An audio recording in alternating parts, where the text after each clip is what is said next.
Hi everybody, Matt Lawton here, and this is the Astrological Winds channel. I'm going to take a look at the astrological weather report for the week of September 4th and through 10th, but first I also want to take a quick look at the month of September. There's only three things happening, and it's all just three planets changing direction in September. So do that really quick first, and then we'll take a look at the week. And there's not a real lot going on in the week either, so I don't think it'll be the longest vlog. But anyway, first of all, little business. The Astrological Winds channel is a free video blog that I do every week on YouTube. So if you like what you see and you have a YouTube account, please become a follower. And if you do become a follower, remember to turn on your notifications, and that'll let you know when I post the blog, which is usually every Monday each week. And it's a weather report, not meteorological weather report, an astrological weather report for the week. And remember, if you don't know astrology terms really well, just focus in on what my interpretations are in between the astrological lingo that I'm doing, and that'll help you know basically the weather report for this week and be able to use that energy well and hopefully make better decisions. And I always like to give some examples of like how that can be good or bad each week, so I'll try to do that again this week. And remember also, the podcast is available on all kinds of podcasts too, just as an audio feed.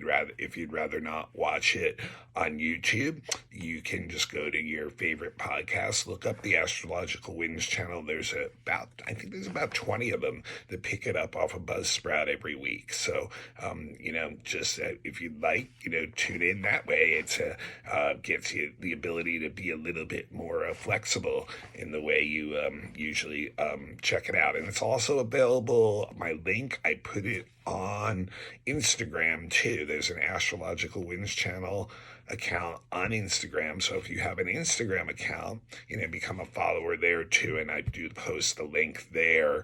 And sometimes I do post additional information on Instagram each week too about, certain days that I think are key days that I didn't mention during the weekly blog. And that's not video or audio. That's always just some comments. And also the one other place I do post it is on my private Facebook account, and that's Matthew with 2 T's, Lawton, L-A-U-T, and you can friend me there, and I do, and pick up the link there every week. Now, like I said, remember it is a free service, so I do ask us for a little payback, pay it forward, so to speak, is to pass the link on to somebody else. And even if you've done that before, and there's someone else that, you think of or in your contacts that might be interested, please do so again for me. And the other way you can all support me is I am a professional astrologer. I've been one for over 20 years. I had 7 years of training. I would love to do your chart or someone else that you might know who's looking for that service. Just get in touch with me to initiate that process via email, and that is matthuE823 at gmail.com. One more time, matthuE823 at gmail.com. I will give more details on that at the end of the blog. All right, so remember, like I said, if you're not familiar with the terms, focus in on what, the actual meaning of what it all means. So quickly, September 1st, there's not a lot of activity in September as far as the outer planets aspecting one another. So we're kind of like still working. And remember, I'll go through this again in a minute, but like there is 3 planets that are changing direction in September, and 2 of them have been 2 of the planets I've been talking about for the last few weeks in the case of Venus, and then the last week or so in the case of Mercury. And if y'all remember from last week's blog, if you tuned into last week's, yesterday, actually September 3rd, was the day that Venus change direction. So that's the first big event of September, is that Venus has now gone direct again. It's in Leo. I've spoken in depth about this a couple times already in the past few blogs, so I'm not going to get too much more into it. Venus will remain in Leo until October 10th. So, basically it's changing directions now. And I have heard, from a lot of people, clients, friends, confiding with me that, relationships in the last few weeks have been, some relationships have been particularly, testing people is a good way to say it. And that's what Venus retrograde does. It really, makes us reflect back on relationships, especially ones that we're having trouble with, and really, look at it, review relationships, and possibly finances too, and even our own creativity, how we output our creativity. All three of those things are things during a Venus retrograde period that we review. We do that thing that I talk about when Mercury retrograde all the time, where we really look, but that's what we're looking at. So, what's going to happen now is, now that Venus has gone direct and we'll start moving forward again, is I think, the ones that you have been having troubles with, they've been reset now, and they'll start to move forward, and that may be under, new conditions that have been created, or they may start to just, because conditions start to return to the way they were, they start to lock back into the normal patterns that they were in prior to the Venus retrograde. But remember, while Venus is in Leo, which is still over a month,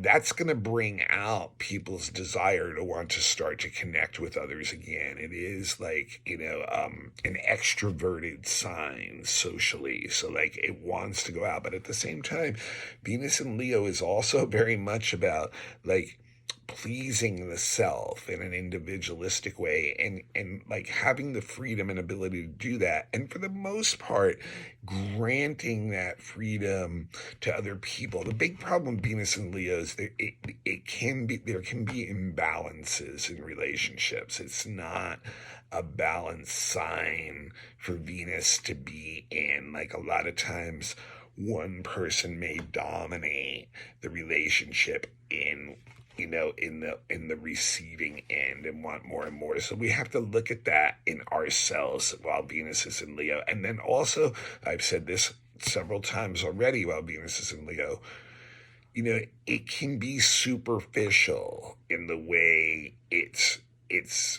what it's actually going after when it's relating to others. So in other words, it wants to be seen with the in crowd, is a good way to say it. And if those relate, and so that basically means it's vanity that's coming up, issues of our own vanity, and thinking that it's more important to be seen in a certain scene or with a certain people rather than having a really deeper relationship. So a lot of those relationships can function on a very superficial or surface level. So that's, one of the lessons of Venus and Leo that we're going to, the Venus and Leo retrograde that we should have been reflecting on, and now be kind of resetting. And when we're going out and starting to do our things again, looking at that, how much am I here with these people or this group because I just think this is the place to be seen, and I'm not really getting much out of it. And if I'm going to continue to be there, is there something I can do on my creative level, that Leo energy, to start to change that and make it something deeper and more meaningful for myself and the other, So it'll be an interesting time, but and Venus will go into Virgo on the 10th of October, which is a sign it's not nearly as extroverted in and not nearly as comfortable in. So it's a good time to try to find that balance. Now, on the 4th, Monday, Jupiter goes retrograde. Okay, so that's the second big thing in September, and it's also one of the big things of this week. And Jupiter is one of the outer planets, or not way out, but it's like Saturn is kind of like in between the inner planets and the most outer planets, Uranus going backwards, so to Neptune and Pluto and the Kuiper Belt stuff. So they're, Jupiter and Saturn are bridge planets in many ways. They have to do with society and on a real world level. They're collective planets. They're not personal planets like Mercury, Venus, and Mars are. But they're not transpersonal planets either, like Uranus, Neptune, and Pluto are. They're where we collectively meet on kind of like the physical level, which is society and civilization. And Jupiter now will be joining Saturn, Uranus, Neptune, Pluto, and even Chiron and Eris as all retrograde. So like all the outer planets are going to be retrograde, and Jupiter is in Taurus. It's going to be retrograding at about 15 degrees, and it will remain retrograde until actually New Year's Day of 2024. So we've got, about 4 months basically of Jupiter retrograde, which is its normal pattern, and it will stay in Taurus the whole time. It's going to go back to about 6 degrees of Taurus. And I think really what a lot of this is going to be about is affecting society's resources again. It's going to really feel like 2 steps back kind of energy for the next few months with all these planets retrograde and the 2 social society planets retrograde too. It's kind of like, 3 steps forward, 2 steps back. It's going to kind of feel like it's that 2 steps back time, phase, season. And, and a lot of it's going to be because of resource issues, like not enough resources and the cost of resources being more and more expensive. You can see in real world stuff like how, the Ukrainian-Russian situation with Ukraine being one of the biggest breadbaskets in the world, how that is affecting the whole world's resources. So this would be one place where I'd say that during the next 4 months, while Jupiter's retrograde in Taurus, it's going to be an exasperated situation.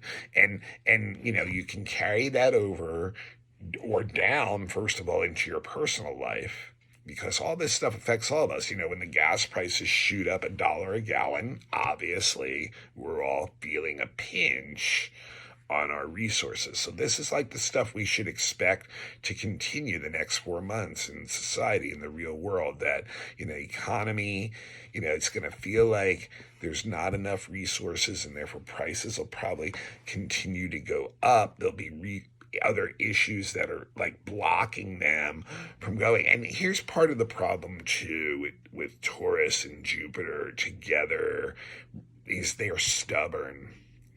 They're stubborn about what they believe in, and their value systems. And Taurus is very much like, hey, this is the way this has always worked. This gives me material comfort and values.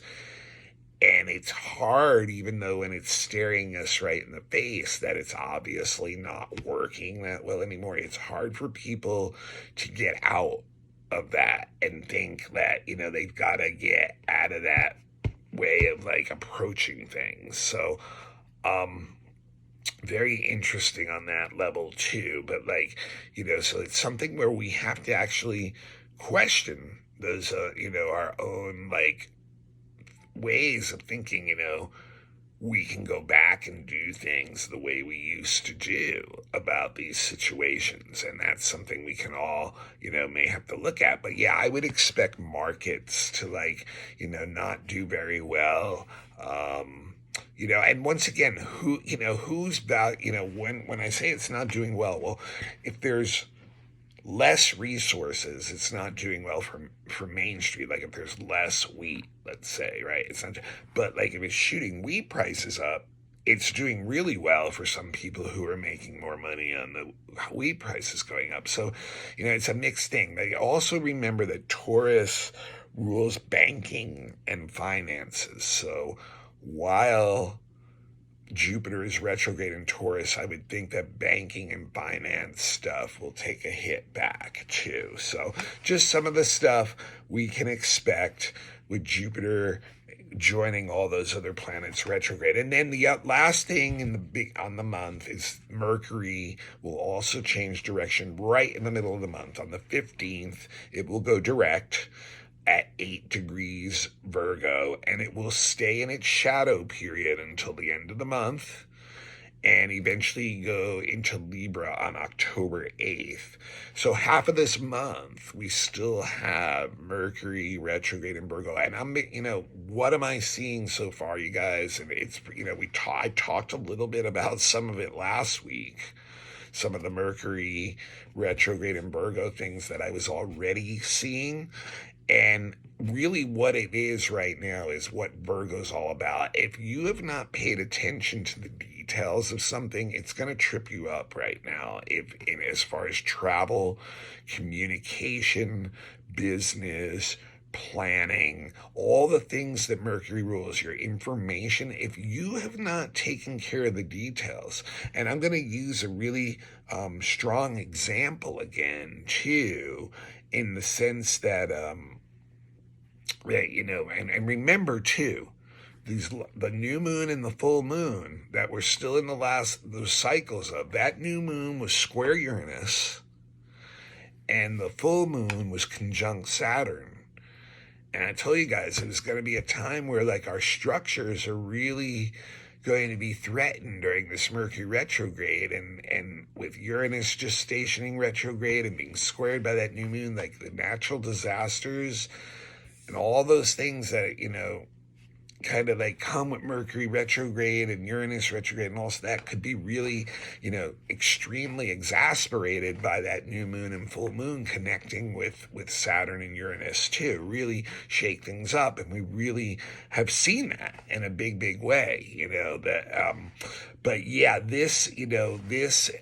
what I'm really seeing is just people not paying attention to the details and then really getting caught up. And I'm going to use an example again in this week's news is that, the Burning Man event, which, it's been a huge event for, a couple decades or so now, it has had all kinds of issues.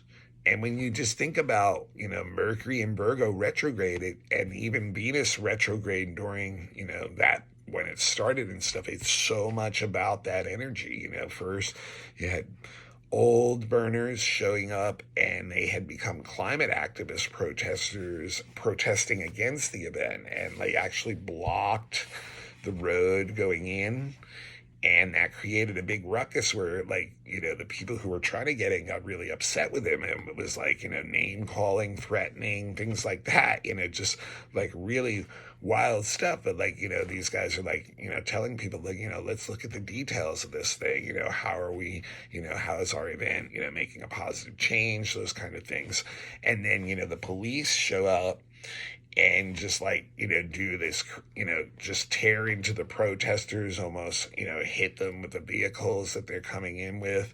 So just a really just crazy, blockage of flow. And then you get down there on the playa, and apparently the weather report was not really, really well looked at, and an area that is a dry lake bed. There was a lake there at one point. So if it rains a lot, what happens in dry lake beds? Well, first the sand turns into mud, and second, the water starts to, fill up the lake bed again. And so there was a lot of monsoon type activity, a lot of hurricane activity the last couple of weeks, even on the West Coast, feeding this pattern that brings in all this rain. And if you didn't check the weather report, that's one of the details. You could have ended up being one of the people who are stuck out there without power, with rain pouring down, mud caked on everything, no way in or out, and food and water slowly, dissipating. So just like that's really the situation when you think about the whole thing going on, just the conflicts and relationships and the Venus retrograde, and then overlooking details of Mercury retrograde. And here's just one event in the world this week that really was such a great example of needing to pay attention to details. And why I say Virgo too, because it's all earth related stuff. Think about it. The climate activists are complaining that the earth is not being taken care of.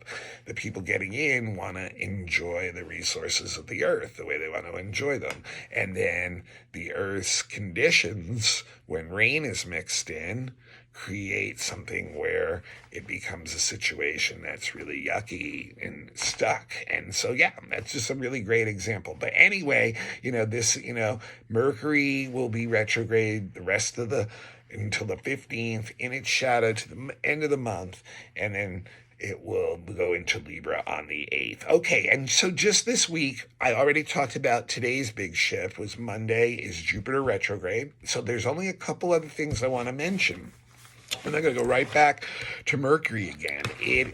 On Wednesday, I think it's Wednesday. Right? Am I right about this? Wednesday. Yes, I believe it is Wednesday, the exact day. Yes, Wednesday the 6th, 2 days from now, we have the exact inferior conjunction of the Sun and Mercury. That's when Mercury's retrograde and it's lined up in the Sun. And so they're conjunct. And when it's the inferior conjunction, it to me is the middle of the Mercury retrograde period. And this is the time when people get, to me, the most quiet, the most inner, the most withdrawn, where they're really reviewing things in their mind. And there's a lot of inner talk going on. Like problems can be seen now. Now we're really chewing over what do we do about it. But it's an internal process in the inferior conjunction. It's a lot of self-talk. It's very subjective, the viewpoint. So even if it tries to be communicated, it's likely misunderstood, or the other person you're communicating to is so wrapped up in their own thoughts that the message is not getting through. And this is why always during the Mercury retrograde period is one of the reasons why miscommunications go on, is because we do become so subjective and interiorized with our minds, especially in the middle of the Mercury retrograde period, that we're just not receiving well, and we're not able to express our subjective viewpoint to others well. So this is really a part of that communication and information breakdown that occurs every Mercury retrograde period. But it is a time where we want to review. Like I said, we've seen the problems, a lot of them now. Now is a time like, oh, well, I had this plan, right? But I can see now if I continue to do it like this, I'm going to keep running into these problems. So it is time to review those plans, revise those plans into what we're seeing is the reality of the situation we're dealing with now. And so that still is a new beginning, which the Sun and Mercury, when they get together, is really good for it. But it's still not something where we want to push it out into the world. It's like, well, a new beginning on the idea level inside us first. And like I said, when the Sun and Mercury are conjunct, we are very, very subjective in the sense that we are really integrating personally every experience that we're having. So it's very valuable to us. It really shows us new things inside us and shows us how we're even operating really well. But it does, kind of make us all a little island, in all honesty.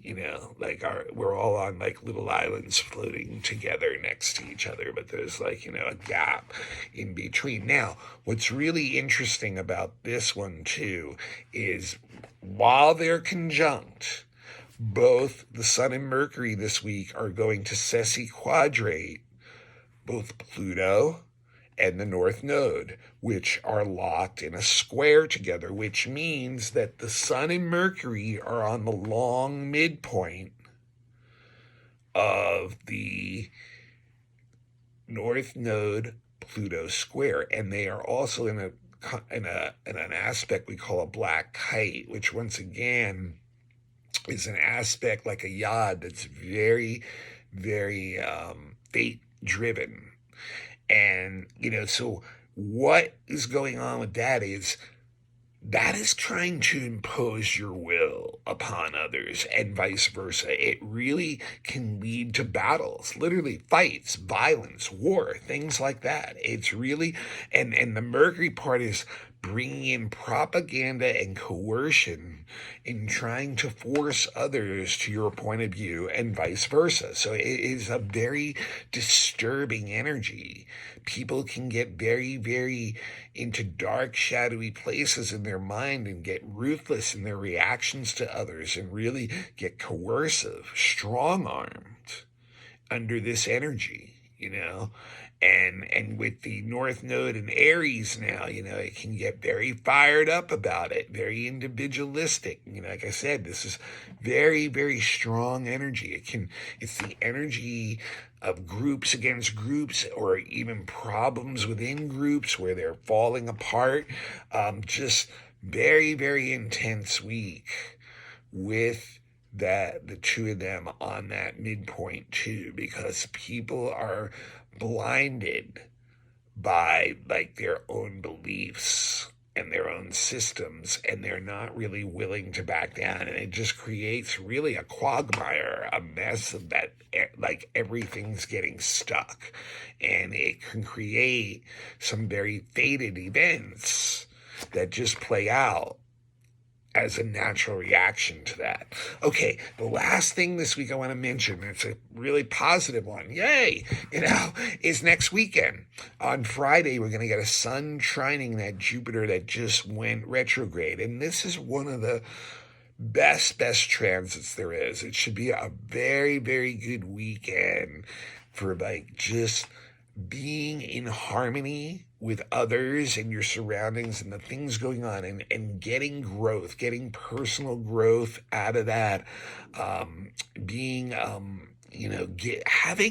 an optimistic attitude, which creates a positive feedback loop, and just when good things happen and brings good things to you on all kinds of levels and appeals to it. So it's a very positive time. It's a really good time to be in a flow with the people around you, to be in a flow in the situation that you're in around you, to get benefits out of it on all kinds of levels, including abstract, to see things in a wider way and a bigger vision, to have a really good attitude about taking in more, about wanting to grow and reach potential and wanting to have an adventure.